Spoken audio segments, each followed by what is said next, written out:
ಡೆರಿ ಅನ್ನೋ ಚಿಕ್ಕ ಪಟ್ಟಣದಲ್ಲಿ ಹೊರಗೆ ನೋಡಿದರೆ ಎಲ್ಲವೂ ಸಾಮಾನ್ಯವಾಗಿ ಕಾಣಿಸುತ್ತಿತ್ತು. ಆದರೆ ಅದರ ಕೆಳಗೆ ಭಯದ ಒಂದು ಕತ್ತಲೆಯ ಇತಿಹಾಸ ಮಲಗಿತ್ತು. ಪ್ರತಿ 27 ವರ್ಷಕ್ಕೊಮ್ಮೆ ಮಕ್ಕಳು ನಿಗೂಢವಾಗಿ ಕಾಣೆಯಾಗುತ್ತಿದ್ದರು. ಮಳೆಯ ರಾತ್ರಿ ಚಿಕ್ಕ ಹುಡುಗ ಜಾರ್ಜಿ ತನ್ನ ಕಾಗದದ ಬೋಟ್ ಜೊತೆ ಆಟವಾಡುತ್ತಿದ್ದಾಗ ಚರಂಡಿಯೊಳಗಿಂದ ಬಂದ ನಗುವಿನ ಧ್ವನಿ ಅವನ ಜೀವನವನ್ನೇ ಕಿತ್ತುಕೊಂಡಿತು. ಆ ಕ್ಷಣದಿಂದ ಭಯದ ನೆರಳು ಡೆರಿಯನ್ನು ಆವರಿಸಿತು. ಆದರೆ ಬಿಲ್, ಬೆವರ್ಲಿ, ರಿಚಿ, ಎಡಿ, ಬೆನ್, ಮೈಕ್ ಮತ್ತು ಸ್ಟ್ಯಾನ್ ಎಂಬ 7 ಒಂಟಿ ಮಕ್ಕಳು ಒಟ್ಟಾಗಿ ಬಂದಾಗ ಲೂಸರ್ಸ್ ಕ್ಲಬ್ ಹುಟ್ಟಿತು. ಅವರು ಪೆನ್ನಿವೈಸ್ ಎಂಬ ಭಯಾನಕ ಶಕ್ತಿಯು ಮಕ್ಕಳ ಮನಸ್ಸಿನ ಭಯದಿಂದಲೇ ಬದುಕುತ್ತಿದ್ದಾನೆ ಎಂಬ ಸತ್ಯವನ್ನು ಕಂಡುಕೊಂಡರು.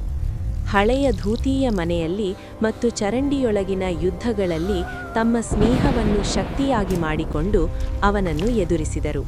ಆದರೆ ಭಯ ಸಂಪೂರ್ಣವಾಗಿ ಸಾಯಲಿಲ್ಲ. 27 ವರ್ಷಗಳ ನಂತರ ಮತ್ತೆ ಕೊಲೆಗಳು ಆರಂಭವಾದಾಗ ಅವರು ದೊಡ್ಡವರಾಗಿ ಡೆರಿಗೆ ಮರಳಿ ಬಂದು ತಮ್ಮ ಹಳೆಯ ಪ್ರತಿಜ್ಞೆಯನ್ನು ನೆನಪಿಸಿಕೊಂಡು ಅಂತಿಮ ಯುದ್ಧಕ್ಕೆ ನಿಂತರು. ಈ ದಾರಿ ಅವರು ಭಯಪಡುವುದಿಲ್ಲ ಎಂದು ಧೈರ್ಯದಿಂದ ಎದುರಿಸಿದಾಗ ಪೆನ್ನಿವೈಸ್ ತನ್ನ ಶಕ್ತಿಯನ್ನು ಕಳೆದುಕೊಂಡು ಸೋತನು ಮತ್ತು ಡೆರಿ ಪಟ್ಟಣವು ಮೊದಲ ಬಾರಿಗೆ ನಿಜವಾದ ಶಾಂತಿಯನ್ನು ಅನುಭವಿಸಿತು. ಈ ಕಥೆ ನಮಗೆ ಒಂದು ಸಂಗತಿಯನ್ನು ಸ್ಪಷ್ಟವಾಗಿ ಹೇಳುತ್ತದೆ: ಭಯವನ್ನು ಎದುರಿಸಿದರೆ ಅದು ನಮ್ಮ ಮುಂದೆ ಸೋಲುತ್ತದೆ ಮತ್ತು ನಿಜವಾದ ಸ್ನೇಹ ಇದ್ದರೆ ಯಾವ ರಾಕ್ಷಸವೂ ಗೆಲ್ಲಲಾರದು.